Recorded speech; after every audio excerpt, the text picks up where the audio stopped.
Hey kids, look here.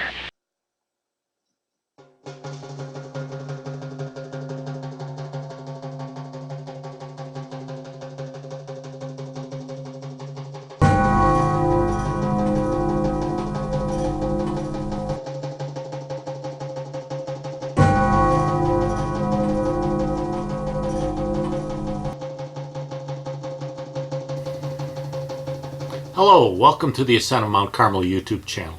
Today we're discussing the 12th chapter of the second book, Ascent of Mount Carmel by St. John of the Cross. This chapter deals with images we naturally form of supernatural things, such as God, the angels, and the saints. In the early 1800s, an English poet, critic, and philosopher named Samuel Taylor Coleridge made the distinction between the imagination and fancy. In academic circles, he's credited with being the first man to make a distinction between these two things. This is largely because Coleridge made that claim on his own behalf. However, if you've read this chapter of Ascent of Mount Carmel, you know that St. John of the Cross made that distinction well over 200 years before Coleridge. St. John tells us that the imagination and fancy are mutually dependent upon one another. We use our imagination to envision images, and we imagine experiences of the bodily senses that are stored up in our intellect from our past experiences. We use our fancy to construct different scenarios with the information that we take from our imagination. I haven't done much reading about Coleridge, but it's interesting that he seems to have reversed, flip-flopped the meanings of imagination and fancy from what St. John of the Cross established. After providing us with the distinction between the imagination and the fancy, St. John explains that since these things work together, they're mutually dependent, so he treats them as a tandem for discussion purposes of this chapter. We use the imagination and fancy in two different ways. The first way is supernatural imaginary visions. These occur supernaturally and unexpectedly come to us in a passive manner without any effort on our own. St. John will talk more about these in a few chapters from now. The second way, which is what we're talking about in this chapter, are images that we use while we pray. We use our will to imagine forms, figures, and images of God, the angels, or the saints in heaven. We also use our imagination naturally every time we meditate or ponder about supernatural things, and then we try to imagine what they look like. And this is not a passive use of the imagination, and we use it with intent. We pray to an entity, supernatural entity, and then picture that entity in our mind. Sometimes we might just wonder, what does heaven or hell look like, or what does it feel like? Or sometimes we just use images for representations of supernatural things. For instance, in this video series, I've been using an image of Clutch Cargo climbing steps to represent an ascent of Mount Carmel. Our imagination can't imagine anything that hasn't already been experienced by us through our exterior bodily senses. When you think about it, the images that we think of as God, the angels, or the saints can't be the way they really are, but they're the way we've seen them in paintings, holy cards, movies, statues, or icons. When we imagine all things, not just sacred things, but with everything, we are seeing likenesses and reformulations of what we've already seen, felt, or heard. We might imagine heaven as a golden palace, but that's probably because we've seen pictures of palaces and we've seen pictures of gold, and they seem to be the finest things that we can imagine. When we create images of heaven with our imagination, they're only based on things we already know. However, heaven is much greater than anything that we could ever experience. God is greater than any image that we can create in our mind.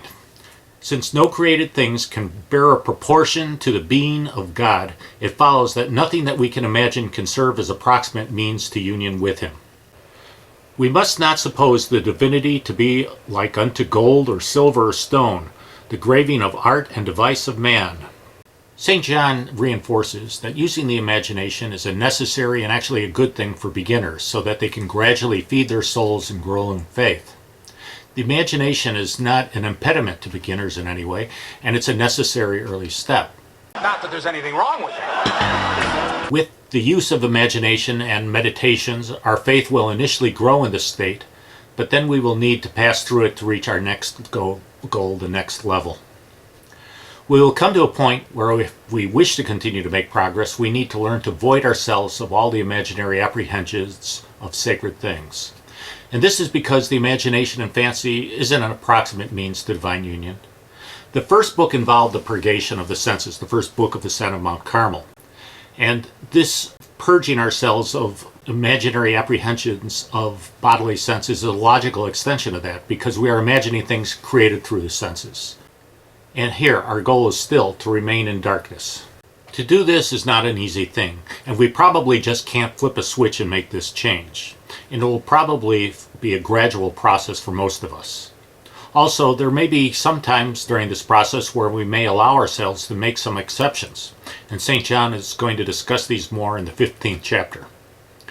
By giving up the use of images during prayer, we're giving up what feels natural to us and what we've been accustomed to. And I would guess that almost everyone who hasn't read Ascent of Mount Carmel hasn't even considered whether perhaps they shouldn't use the imagination of images. In the next chapter, St. John will discuss when we will know when it is the right time to put away the use of images during prayer and meditation and our reflections. For now, you might consider whether you've ever found prayer to be repetitious or arid. Perhaps you've assumed that the problem was you. If so, maybe you just retrace the steps that seemed to work so well for you earlier. And those steps might have included using certain images in your mind. And in doing this, you were never really quite able to recapture that near ecstatic feeling that you once had. Maybe it was because you progressed and your soul no longer enjoyed the food of the senses. Maybe you needed another food. Maybe you need another food now, which is more delicate and more interior.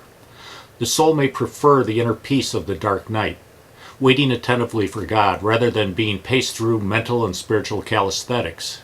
St. John tells us that progress won't come from laboring with the imagination, but in setting our souls to rest and waiting attentively and lovingly for God in silence. When we do this, God will lead us to further spiritual blessings, which are more interior and invisible, and separate from anything of the bodily senses. If you've read this chapter, you know that St. John tells us that the imagination is a part of meditation, but please note that his use of the word of meditation should not be equated with meditation as the word is used in Eastern spirituality. And actually what St. John is asking to do is somewhat similar to what's called for an Eastern style meditation, when they ask practitioners to clear their minds completely. St. John isn't actually asking us to completely void our minds, but he is asking us to void our minds of images of sacred things. So this is another stage in our ascent that we must pass through. And to remain in any one stage along the way is to never reach our goal. St. John likens these stages to the steps of a staircase. The steps of a staircase have no resemblance to the floor to which they lead, yet they are the means to reaching it. If a climber remains on any one of the stairs, he's never going to reach the top of them or really ever realize the goal that he had in the first place. And the same is true for us. Though we may feel comfortable or dwell on the images of the imagination, at some point we must reject them if we want to climb to the next stair, if we want to reach our goal. And these images, as we said, bear no proportion to the goal which they lead, just as the stairs lead no proportion or have no resemblance to the next floor beyond the staircase. So I hope you would join us again next week when we'll talk about how St. John gives us the signs to look for so that we know when we might be ready to take this next step and to stop relying on meditation and the use of the imagination. In the meantime, please pray for the Church.